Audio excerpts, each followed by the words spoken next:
Greetings everybody and welcome to Madrid Ball.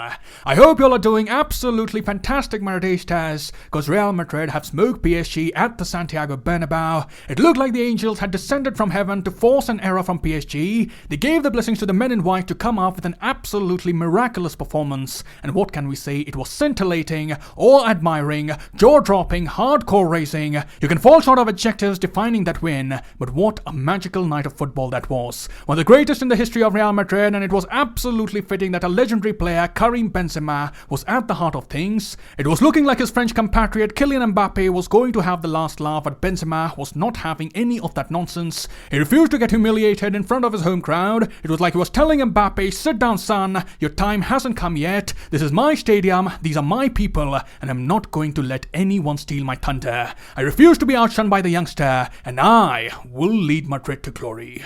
So it was an amazing night of football. Words fall short when you talk about such kind of games, but that's the thrill of these big UCL nights, and yesterday again showed you can never rule out Real Madrid, and the players are mentality monsters who keep trying till the final whistle. So in this video we would be doing the post-match analysis of Real Madrid versus PSG. We'll talk about the important happenings of the game, and without further ado, let's get started. And having a look at the lineup, there was Courtois in goal. In the back four we had Alaba, Militao, Nacho and Dani Carvajal. In the midfield we had Cruz, Valverde and Luka Modric, and in attack we had Benzema, Vinicius and Asensio.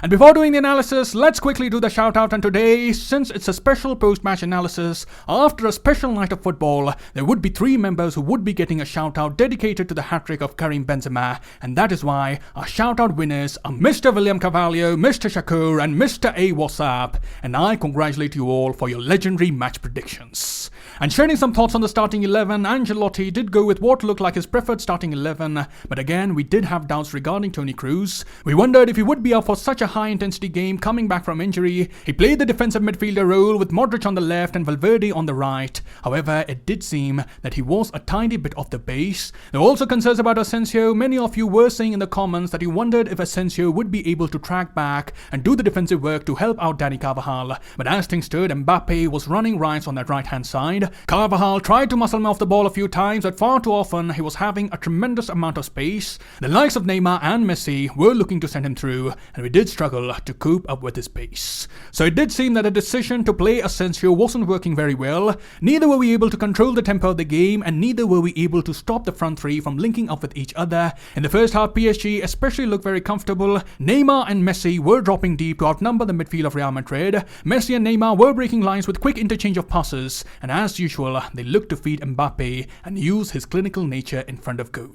So yes, we did look out of place when the referee blew the halftime whistle. The newspapers were already getting ready to print Mbappe and PSG on the cover pages. We as Madridistas all felt that a 2-goal deficit would be difficult to overcome, but how wrong we all were. None of us saw this coming. You just can't write a script like this. It was obviously Donnarumma's error that inspired the comeback, but I just want to take a minute and speak about the substitutions that Ancelotti made. We have criticized the coach for not being efficient with timely use of substitutions, but yesterday all the subs that Ancelotti made turned out to be game changers in the face of adversity. You talk about bringing Rodrigo on, he came on and pressed PSG with a high level of enthusiasm, and then you talk about Camavinga, what a cameo he played yesterday. He brought in energy in the midfield, he was so composed, and we can also say it was his presence that helped Modric express himself in an even better way. Camavinga allowed Modric to go further up the pitch, and then we all saw what kind of damage the Croatian is capable of inflicting. He had a stunning display, and you talk about the second goal, Luka Modric was outrunning every single PSG player in that piece of play. He ran past Neymar, he ran past Verratti, he ran past Idrissa Gueye. He was running with the soul of Usain Bolt, Luka Modric, and then towards the end of the move, he had the class and the elegance to set up Benzema for the goal. It was a nutmeg pass through the legs of Kimpembe, and Karim Benzema was never going to let that opportunity go. So yes, Modric was phenomenal on the night and was rolling back the years in the second half. I also love the tackle he made on Messi when PSG were on the counter. It just showed the level of commitment that Luka Modric brings to the field, and you talk about the influence he has on the youngsters around him. They must be thinking that if Modric is doing such a thing at this age, I'd better up my game, and phenomenal is the word we should use to describe the midfield maestro.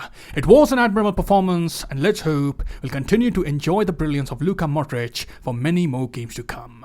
And talking about what happened after that, when Real Madrid got the second, we just knew it was Madrid's game to win from there on. The way PSG capitulated capitulated was disgraceful for the PSG fans, but just have a look at the goal of Karim Benzema. It was another defensive error from Marquinhos which led to the ball heading into the path of Karim Benzema, but the finish from Benzema was astonishing in its own right. It was beautiful, it was elegant, it took the shot on his stride and poked the ball beyond Donnarumma. It was the finish of the highest order, a finish which only a world-class player can produce, and the way he took the shot just emphasized the supreme level of confidence that Benzema has in his abilities. He's a one-man army, he delivers under pressure, and Real Madrid fans will fondly remember Benzema for the carry job that he has done post the CR7 era. He assumed all the responsibility to win the games for Madrid, and for that I would like to salute Karim Benzema for his exceptional contribution in the Whites of Madrid. So it was a night that we are going to remember for a very long time, one of the greatest comebacks in the history of Madrid, and as for PSG, they must simply bury their heads in sand like an ostrich. You can only imagine the amount of scars that the PSG fans have had with each passing year in the Champions League, and if PSG are one bit serious of fulfilling their aspirations of being a respectable club, they need to hire a manager who knows how to handle these players. I'm not going to bash PSG for getting a super team and recruiting world-class players in each department. That is what every sporting director in every club aspires to do, but it's how you utilize the squad that gives you the results, and that is where the role of a manager comes in. You need a manager who can get the best out of all the players involved. You look at how Pochettino has operated in the past months. Never has he shown conviction in PSG's gameplay. He has just developed a system which is extremely reliant on the pace and the ability of Kylian Mbappe, and apart from that, it just looks like the players are not quite sure of what role they have in the side. They have so many ballers and they should be doing better. I just think that a team like PSG needs a manager with a very strong personality, a manager with cojones if I may say, and then possibly we may be seeing PSG achieve the heights that they desire. So those were my thoughts on the game, and let's conclude this video by hearing the thoughts of Carlo Ancelotti. The coach was first asked about how Real Madrid managed to pull off the miracle, and Ancelotti said, "How can it be explained? We had to dig in a lot, but we held on. In the first half it was difficult to win the ball back. We tried to press them, and some good pressing by Karim gave us the chance to score the first. Then the magic of the stadium and these fans appeared, and that gave us the energy and allowed us to finish off the opposition, because there was only one team on the pitch in the final 30 minutes. Then Ancelotti had some words of praise for Karim Benzema and Luka Modric. He said, "Modric and Benzema, they get better every day. I'm lucky enough to have them playing for this club. Karim got an injury and we struggled, but he's back now, and Luka is immense in every game. He's doing a fantastic job wherever he plays, on the left, sometimes on the right, and he's making extremely valuable contributions."